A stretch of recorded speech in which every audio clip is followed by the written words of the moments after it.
Ay, Relax okay mo. Thank you, ma'am. Sorry, ma'am. na. As usual po, kamusta po si tatay on your last visit on this trip, no? Opo, okay naman siya. Okay naman si... Ano ka ba? Nakahangin talaga. Init na po, no? Babang-gapang. Okay. So, yes, okay lang. Si former President Duterte, sabi niya, tinanong ko siya kanina, no, kung ano yung mensahe niya para sa mga kababayan natin na nag-aantay sa labas, nag-aantay ng balita, patungkol sa kanya. At nandito dahil nagpapakita sila ng suporta para sa kanya. Sabi niya, okay lang ako, huwag kayong mag-alala. Yun ang kanyang message. Well, how do you feel po this being your last trip on this visit, and when do you think you can be back? Well, may schedule na ako. Hindi ko pa lang siya ma-announce. May pinag-usapan ako schedule sa mga susunod na mga weeks. Hindi ko pa lang siya ma-announce dahil wala pa akong ticket. So, nothing definitive until meron ng plane ticket. Pero meron ng traffic schedule para sa pagbisita.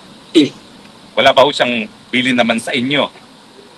Sa akin, wala naman siyang yun na yung bili niya is yung kanyang yung wag na daw siya bisitahin, wag na daw siya balikan dahil nakakaabala daw. At sagot ko naman sa kanya, sabi ko, hindi pwede yon dahil ang daming nag-aantay doon sa labas na gustong bumisita sa'yo. Ay hindi sila makapasok. Kaya kami yung pumapasok para mapaabot namin sa iyo kung ano sinasabi nila at mapaabot mo naman sa amin kung ano yung gusto mong sabihin para sa kanila. So yun Sa politika po, wala kayo napag-usapan? Wala kaming napag-usapan sa politics eh. Napag-usapan namin yung hopelessness, sabi ko yung hopelessness and frustration ba sa government. Yun ang napag-usapan namin na doon. Pero sa politika, wala kaming napag-usapan kanina na politika. Okay, questions? Ma'am, salamat po sa update kay dating Pangulong Rodrigo Duterte. At sa po sa mga tanong namin ngayon, ma'am, pabor po ba kayo sa panukala ni Senator Robin Padilla na ibaba ang minimum age of criminal liability? Mga batang edad 10 to 17 na masasangkot sa karumal-dumal na krimen tulad ng murder, rape at drug-related cases.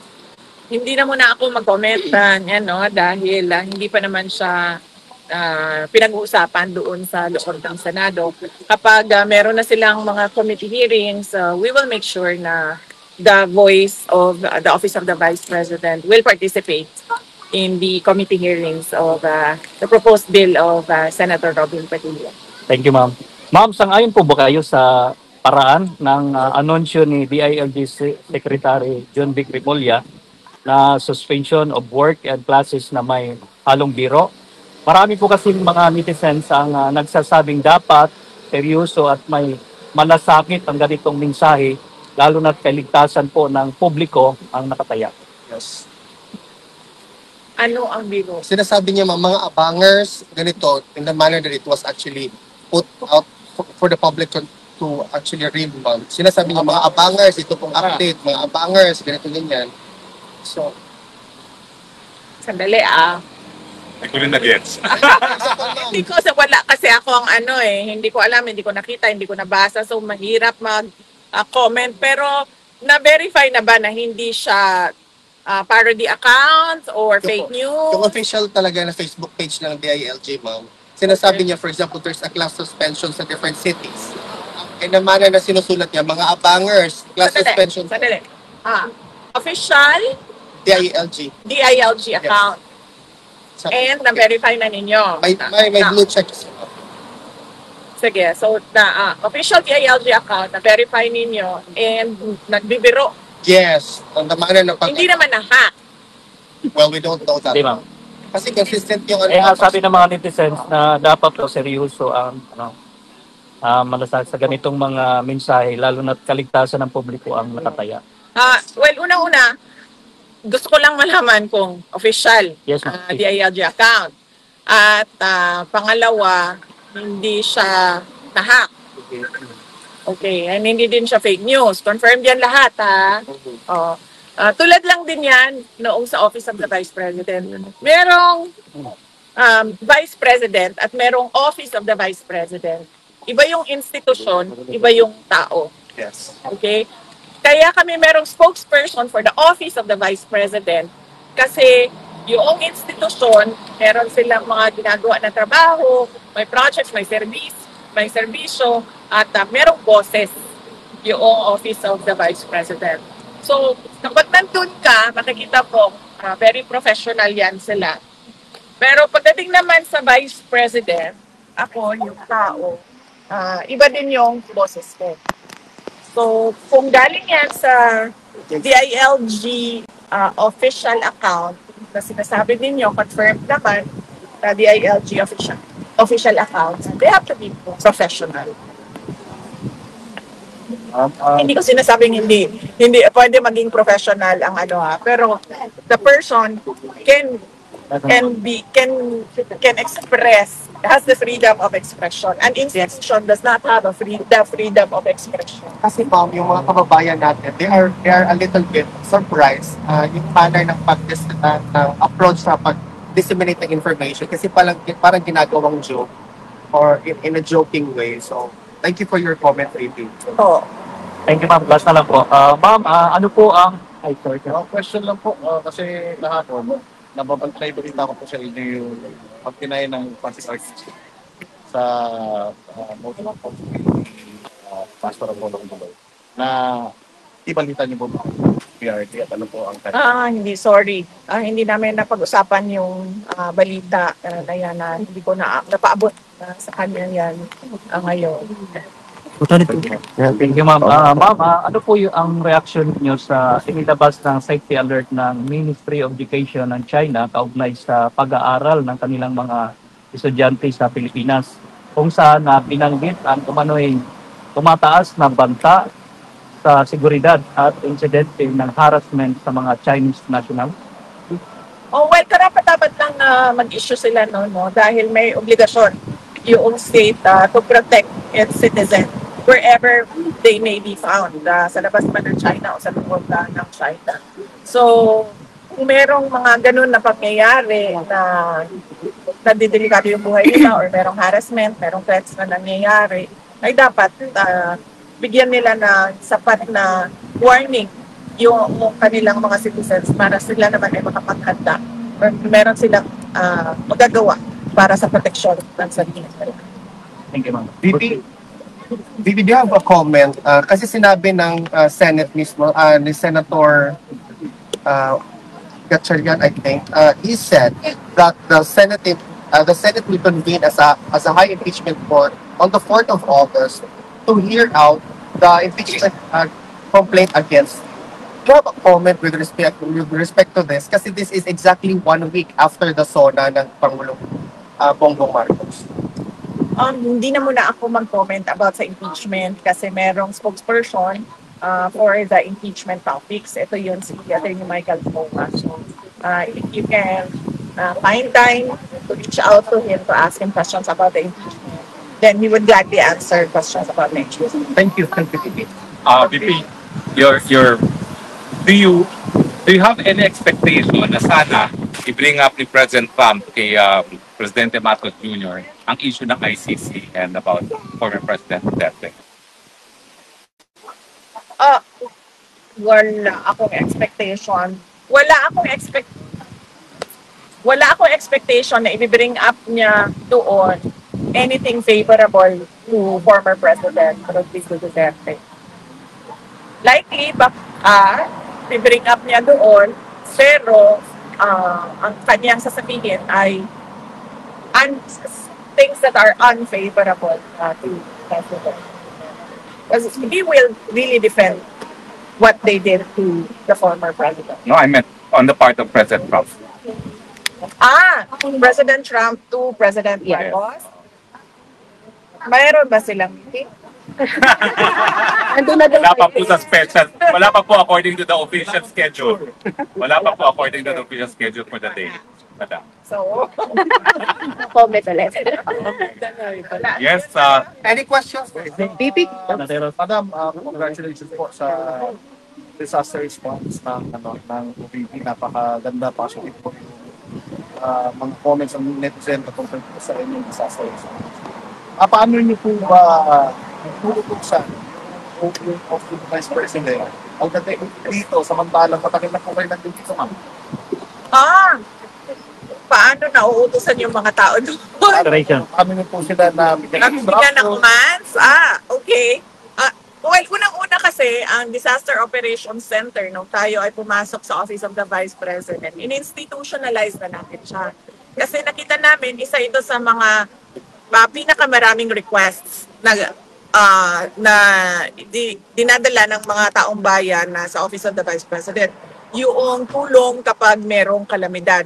Yan ang isa sa top three na hinihingi. Ang una is medical and burial assistance. Ang pangalawa is disaster relief. Yan yung pangalawa na hinihingi ng taong bayan. So, ang ginawa namin, in-institutionalize namin. Ibig sabihin, gumawa kami ng isang center at isang team ng mga tao na yun lang yung gagawin nila. Itong mga tao na ito ay araw-araw nag-monitor kung saan merong emergency, saan merong disaster sa buong Pilipinas. Pagkatapos itong mga tao na ito, pag nakita nila sa mga reports na merong kailangan bigyan ng tulong or merong nag-request ng relief kahit saan man, binabato nila sa satellite offices natin. Naka-preposition lahat doon ang tulong sa satellite offices, and then yung satellite offices, meron silang assigned din ng mga tao for disaster response. Tapos sila na yung pupunta kung saan man kailangan pumunta yung tulong at opisina. So meron silang standard operating procedures na ginawa namin para susundan nila yon. Kapag wala doon sa nakalista na mga kailangan nilang gawin, kapag wala doon na sila nagtatanong. Sa USEC namin, or tapos yung USEC namin magtatanong din sa akin kung ano ba ang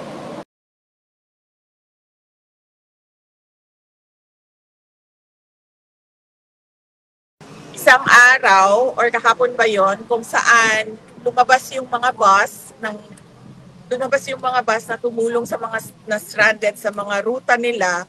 Yun kasi ang allowed lang sa buses namin is may oras lang na allowed na lumabas sila. And ito yung peak hours kasi augmentation laang yung tulong na binibigay natin, no?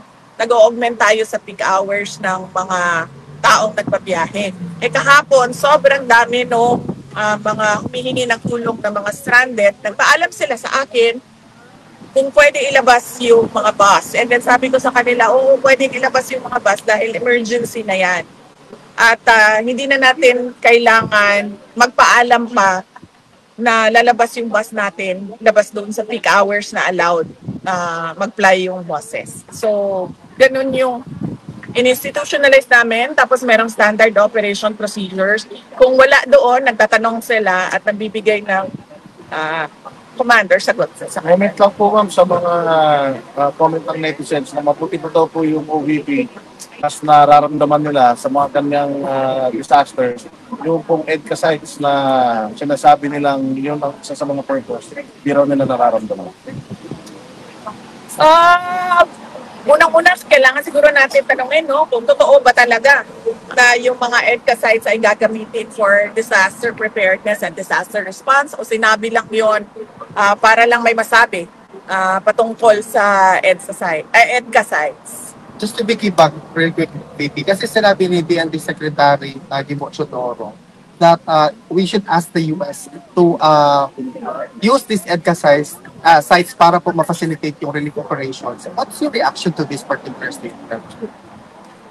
EDCA kasi, it means Enhanced Defense Cooperations and Preparedness. Nandun yan siya sa, doon tayo sa word na defense, you know? Ano ba ang ibig sabihin ng defense, no? Di ba mutual defense? Like depensa sa Pilipinas at depensa sa kung sino man yung ally natin. Diba? Kasi mutual. Diba? So, kung magkaroon ng agreement, iba pang agreement sa ilalim, sa loob ng EDCA agreement about disaster preparedness and disaster response, pwede yun. Kasi defense is not just yung defense na kapag merong invasion or merong war, pwede ding relief operations in times of emergency. Thank you, Dito. Well, since nakita po na parang epektibo yung disaster response ng OVP, will you ask for a higher budget for this year? Or disaster preparedness? Kasi sabi ko sa mga kasamahan namin sa Office of the Vice President, kung ano yung binigay sa atin last year, dagdagan nyo lang ng sa inflation o pagmahal ng procurement at goods and services, yun lang ang idagdag ninyo. So, hindi na kami humingi ng tulad nung dati kung saan optimal yung operations ng Disaster Operations Center ng Office of the Vice President. Kasi alam naman namin na hindi siya ibibigay. So parang ayaw ko na pupunta yung mga officials ng Office of the Vice President, punta sila sa House of Representatives, tapos sasabihin sa kanila na hindi namin yan ibibigay sa'yo. Ayaw kong napapahiya yung mga kasama ko. Ayaw kong napapahiya yung institution. Now, VP has an appointment at 4:10, no? So, unless last question, tapos yung mga first-timers, pagbigyan natin sa pictures. Pwede pa ba? Yes. Miski konting panahon lang. Opo. Insight po sa mga patuloy po na mga supporters ni Tatay Digong na nagtipon-tipon buong mundo, bring him home. Tapos sa mga kababayan natin Pilipino na salanta po ng bahangay. Yes, unahin ko na muna yung mga kababayan natin. Mga kababayan namin, ang Office of the Vice President, ay magkaya ng Disaster Operations Center. Kaya gagawin namin lahat para sa disaster response. Dalawa po yung nandyan sa loob ng center namin. Una-una is yung mga kalusugan trucks namin. Nagdadala sila ng hot meals sa mga responders. Pangalawa, meron kami relief. No? Relief, food and non-food. Yung relief na pwede maibigay ng Office of the Vice President. Kailangan natin laging handa tayo sa mga ganito dahil alam natin na taon-taon pabalik-balik yung bagyo. Hindi naman titigil ang pagdating ng bagyo sa aming bansa. At dala ng bagyo lagi ay unang-una pagbaha at mga landslides. So yung mga tao na alam nila na flood-prone area sila or danger zone area sila sa landslide, ay dapat maganda sila pagdating ng bagyo or tagpunan. At ano yung isa, sir? Yung patuloy na pagtitipon ng mga supporters ni Tatay. Okay. Sa aming mga kababayan sa buong mundo at sa Pilipinas na patuloy ang pananawagan na iuwi at ipalaya na si dating Pangulong Rodrigo Duterte ay nagpapasalamat kami. Alam ni dating Pangulong Rodrigo Duterte na meron tayong mga ginagawang rallies, pagtitipon at pananawagan. At nasabi nga niya sa akin kahapon na sana ay bigyan siya ng pagkakataon ng Diyos na personal ang kanyang pagpapasalamat sa inyong lahat sa inyong pagpapakita ng suporta at pagmamahal